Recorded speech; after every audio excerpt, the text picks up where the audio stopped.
Hello, ഇന്നത്തെ എൻ്റെ recipe അൽഫാം മന്തിയാണ്. അതും കുക്കറിൽ വളരെ എളുപ്പത്തിൽ ഉണ്ടാക്കാൻ പറ്റുന്ന ഒരു അൽഫാം മന്തിയുടെ റെസിപ്പിയാണ്. അപ്പോൾ ഇതെങ്ങനെ ഉണ്ടാക്കുന്നതെന്ന് നോക്കാം.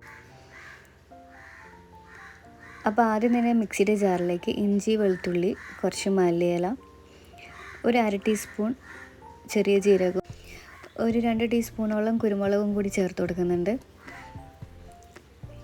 ഇനി ഇതിലേക്ക് മുളക് പൊടി ചേർത്ത് കൊടുക്കാം. അപ്പോൾ ഞാനൊരു 1 ടേബിൾ സ്പൂൺ മുളക് പൊടിയും കുറച്ച് മഞ്ഞൾപ്പൊടിയും കുറച്ച് ഗരം മസാല ചേർത്ത് കൊടുക്കുന്നുണ്ട്. പിന്നെ ഇതിലേക്ക് ഒരു 2 ടീസ്പൂണോളം മല്ലിപ്പൊടിയും കൂടി ചേർത്ത് കൊടുക്കുന്നുണ്ട്. പിന്നെ കുറച്ച് പുതിനയിലയും കൂടി ചേർത്ത് കൊടുക്കുക. നന്നായിട്ട് ഇതൊന്ന് അടിച്ചെടുക്കാം.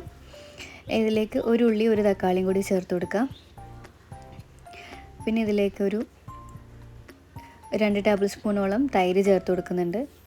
ഒരു 1/4 കപ്പ് അളവിൽ സൺഫ്ലവർ ഓയിലും കൂടി ചേർത്തിട്ട് നന്നായിട്ട് ഇതൊന്ന് അരച്ചെടുക്കുക. ഇനി ഇതിലേക്ക് ആവശ്യത്തിന് ഉപ്പൂടെ ചേർത്തിട്ട് ഒന്നുകൂടെ ഞാൻ ഇത് അരച്ചെടുത്ത് വെച്ചിട്ടുണ്ട്. ഇനി ഇത് നമ്മൾ അൽഫാം പീസാക്കി വെച്ചിട്ടുള്ള 4 ചിക്കൻ പീസസ് ഇവിടെ കുക്കറിലേക്ക് എടുത്ത് വെച്ചിട്ടുണ്ട്. അതിലേക്ക് മസാല ഇട്ടിട്ട് നന്നായിട്ട് ഇതൊന്ന് മിക്സ് ചെയ്തിട്ട് ഒരു അരമണിക്കൂറെങ്കിലും കുറയുന്നത് ഇതൊന്ന് മാരിനേറ്റ് ചെയ്ത് വെക്കണം. ഇനി ഒരു പാത്രത്തിലേക്ക് ഞാനിവിടെ 2 കപ്പോളം മന്തി റൈസ് ഇതൊന്ന് കഴുകിയിട്ടൊന്ന് ഒരു അരമണിക്കൂറെങ്കിലും കുതിരാൻ വേണ്ടി വെക്കാം. ഇനി ചിക്കൻ ഒന്ന് കുക്കറിലിട്ടിട്ടൊന്ന് വേവിച്ചെടുക്കാം. അപ്പോൾ ഒരു 3/4 വേവാവുന്ന വരെ ഞാൻ ഒരു 2 വിസിൽ വരുന്ന വരെ ആട്ടോ വേവിച്ചിട്ടുള്ളൂ.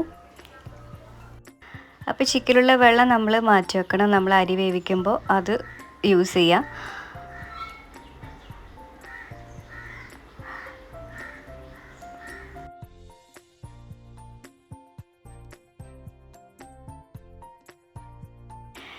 ഇനി അതേ കുക്കറിലേക്ക് തന്നെ കുറച്ച് സൺഫ്ലവർ ഓയിൽ ഒഴിച്ചു കൊടുക്കുക. ഇനി ഇതിലേക്ക് ബേ ലീഫും, ഗ്രാമ്പു, ഏലക്ക, കുരുമുളക്, പട്ട ഇതൊക്കെ ഒന്ന് ഇട്ട് കൊടുക്കുക.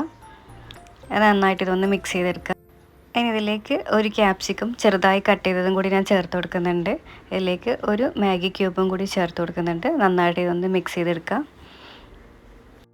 നമ്മൾ നേരത്തെ തയ്യാറാക്കി വെച്ചിരിക്കുന്ന അൽഫാമിൻ്റെ മസാലയിൽ കുറച്ച് ഞാൻ മാറ്റി വെച്ചിട്ടുണ്ടായിരുന്നു. അത് ഇതിലേക്കൊന്ന് ഇട്ട് കൊടുക്കുക.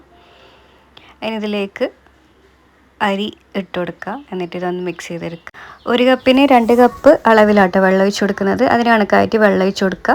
എന്നിട്ട് ഒരു വിസിൽ വരുന്നത് വരെ ഇതൊന്ന് കുക്കറിലിട്ടിട്ടൊന്ന് വേവിച്ചെടുത്താൽ മാത്രം മതി. ഇനി ഇതിലേക്ക് ആവശ്യത്തിന് ഉപ്പ് ചേർത്ത് കൊടുക്കുന്നുണ്ട്. എന്നിട്ട് നന്നായിട്ടൊന്ന് മിക്സ് ചെയ്തിട്ട് ഒരു വിസിൽ വരുന്നവരെ ഒന്ന് കുക്കറിലൊന്ന് അടച്ച് വെച്ച് വേവിക്കാം. ഇനി ഒരു പാൻ അടുപ്പത്ത് വെച്ചിട്ട് നമ്മൾ നേരത്തെ കുക്ക് ചെയ്ത് വെച്ചിരിക്കുന്ന ചിക്കൻ ഒന്ന് ഫ്രൈ ചെയ്തെടുക്കാം.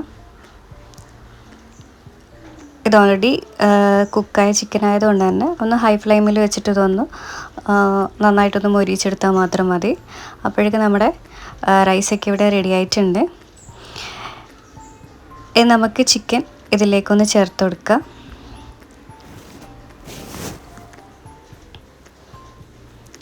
അപ്പോൾ നമുക്കിതൊന്ന് സ്മോക്ക് ചെയ്ത് കൊടുക്കാം. സ്മോക്ക് ചെയ്ത് ഒരു 5 മിനിറ്റെങ്കിലും ഒന്ന് അടച്ചു വെക്കാം. അപ്പോൾ നമ്മുടെ ടേസ്റ്റി ആയിട്ടുള്ള കുക്കറിൽ വെച്ചിട്ടുള്ള അൽഫാം മന്തി ഇവിടെ റെഡി ആയിട്ടുണ്ട്. വീഡിയോ ഇഷ്ടപ്പെട്ടെങ്കിൽ എന്തായാലും ലൈക്ക് ചെയ്യുക, ഷെയർ ചെയ്യുക. താങ്ക്